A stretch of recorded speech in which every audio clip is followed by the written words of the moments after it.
আসসালামু আলাইকুম সবাইকে। আজকে একটা ডেইলি ভ্লগ নিয়ে আসলাম।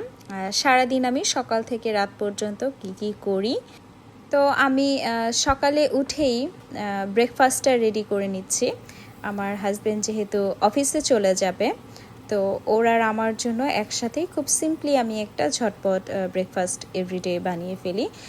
প্রতিদিন একই রকম ব্রেকফাস্ট করি না, এক এক দিন এক একটা, বাট চেষ্টা করি সিম্পল রাখার, যেহেতু সকালে উঠে এতটা টাইম পাওয়া যায় না। তো যাতে 10 থেকে 15 মিনিটের মধ্যে হয়ে যায় সেরকমই করছি আজকেও।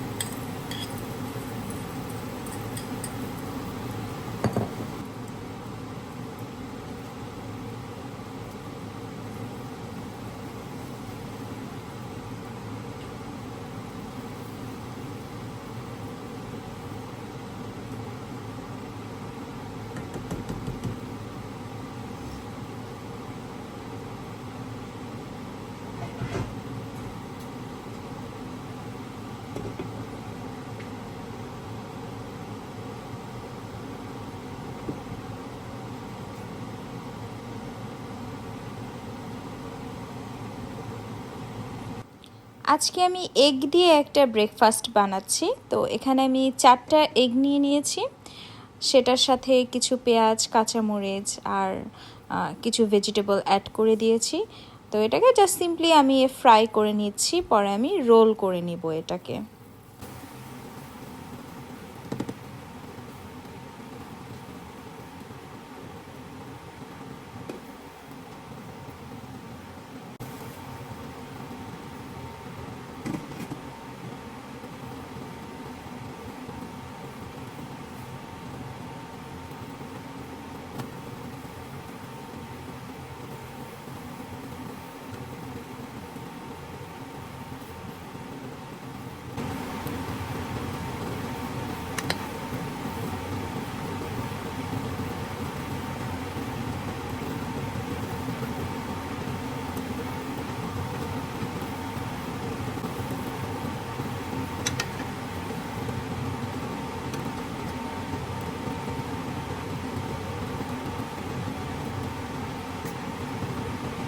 তো এগ রোলটা বানিয়ে ফেলেছি আমি।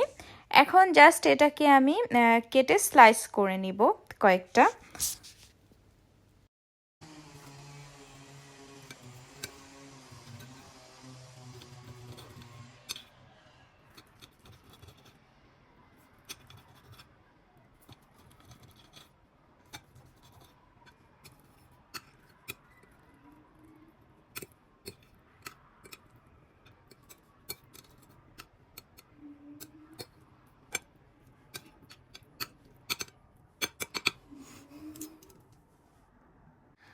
তো ব্রেকফাস্টের সাথে আরও ছিল ব্রেড টোস্ট, এরপর বাটার, জ্যাম আর বানানা।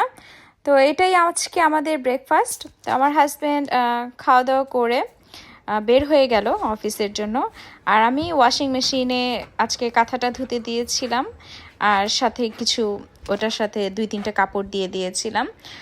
তো আজকে খুব সুন্দর ওয়েদার, রোদ উঠেছে, আর রোদ দেখলে আমি কিন্তু কাপড় টাপড় বিশেষ করে ধুয়ে দিই। এরপর বালিশ যেগুলো রোদ পায় না, কুশন, সেগুলো একটু রোদে দিয়ে দিই।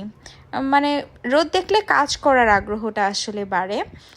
কারণ হচ্ছে যেসব জিনিস রোদ পায় না আমাদের ঘরের, সেগুলো কিন্তু মাঝে মাঝে রোদে দিতে হয়, তাহলে কেমন যেন একটা ভ্যাপসা গন্ধ হয়ে যায়, কেমন যেন লাগে। তো আমি সকালে যেদিন উঠেই দেখি যে রোদ আছে, আমি সাথে সাথেই হচ্ছে আমার যে কাপড়গুলো জমে থাকে সেগুলো আমি লন্ড্রিতে দিয়ে দিই ওয়াশিং মেশিনে। তো দেখতেই পাচ্ছেন এখানে কিন্তু মাকড়সার বাসা।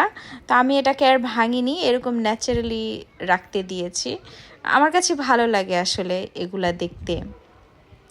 তো এটা এভাবেই থাকবে যতদিন মনে চায়, এখানে বাসা টাসা করবে ওরা। তো আমি এখানে কাপড় টাপড় শুকা দিয়ে এরপর ঘরটা একটু গুছিয়ে নিব, বেডরুমটা, ড্রয়িং রুমটা। এরপর আজকে আমার কিছু রান্না বাড়াও আছে, সেটা করতে হবে। তো আমি কিছু শাক আর হচ্ছে লাউ এনেছিলাম, ওই দিন ব্যাকটনে গিয়েছিলাম আমরা হঠাৎ করে, তো কিছু মাছ মাংস আর কিছু সবজি এনেছি, তো আজকে সেগুলোই রান্না করব। তো যেহেতু চিংড়ি মাছ এনেছিলাম, চিংড়ি মাছ দিয়ে আমি লাল শাকটা বানাবো। লাল শাকটা আমি প্রথমে কেটে ভালো করে ধুয়ে নিয়েছি, এরপর জাস্ট পেঁয়াজ কাঁচামরিচ আর অল্প একটু লবণ দিয়ে ভাপ দিয়ে নিয়েছি। তো উঠিয়ে রেখে এরপর ওই প্যানেই আমি হচ্ছে চিংড়ি মাছটা কিছু অল্প মশলা দিয়ে ভুনা করে নিচ্ছি।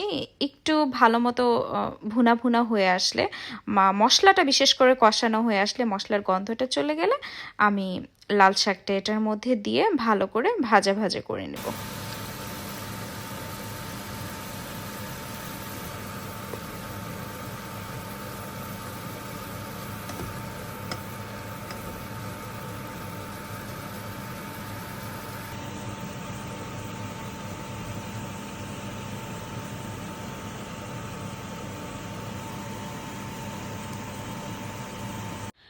ঠিক এইরকম পুরোপুরি পানি শুকিয়ে আসবে, এরপর কিন্তু বুঝতে হবে যে শাকটা হয়ে গিয়েছে। তো এটা আমি এখন নামিয়ে রাখবো।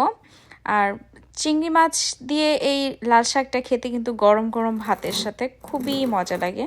আমার তো খুবই ফেভারিট একটা আইটেম এটা। তো আমি অনেকগুলো ধনে পাতা নিয়ে এসেছিলাম একই সাথে।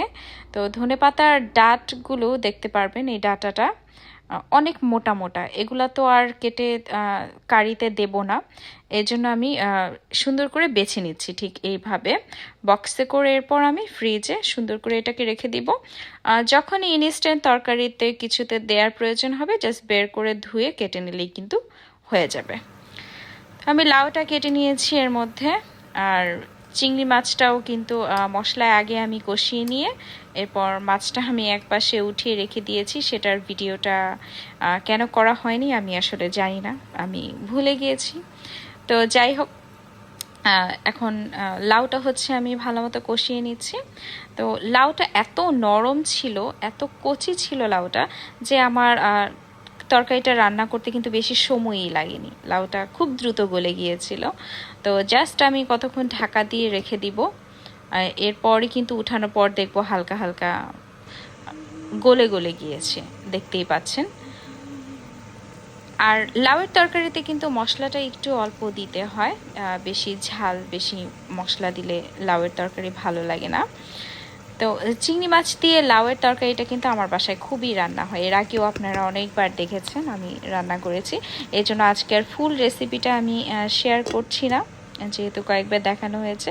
আর আমার হাজব্যান্ড খুবই পছন্দ করে এই তরকারিটা, আমিও খুব পছন্দ করি। তো আমি এখন পরিমাপ মতো পানি দিয়ে দিচ্ছি এখানে, যাতে লাউটা গলে যায় আর সাথে একটা ঘন ঝোল থাকে। তো আমি পানি দিয়ে এটাকে কিন্তু ঢেকে দিব এখন।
তরকারিটা আমার হয়ে গিয়েছে, তো আমি সবার লাস্টে 2টা কাঁচামরিচ দিয়ে দিলাম, আর বেশি করে ধনেপাতা কুচি দিয়ে দিচ্ছি, কারণ লাউয়ের তরকারিতে আমার ধনেপাতা বেশি করে দিলে সেটা বেশি ভালো লাগে, ফ্লেভারটা খুব সুন্দর আসে। তো যাই হোক, আশা করি আমার ব্লগটা আপনাদের ভালো লেগেছে। ভালো লেগে থাকলে অবশ্যই আমার চ্যানেলটি সাবস্ক্রাইব করতে ভুলবেন না। আর সবাই খুব বেশি ভালো থাকবেন। আমার ভিডিওটি দেখার জন্য আপনাদের সবাইকে অনেক বেশি ধন্যবাদ।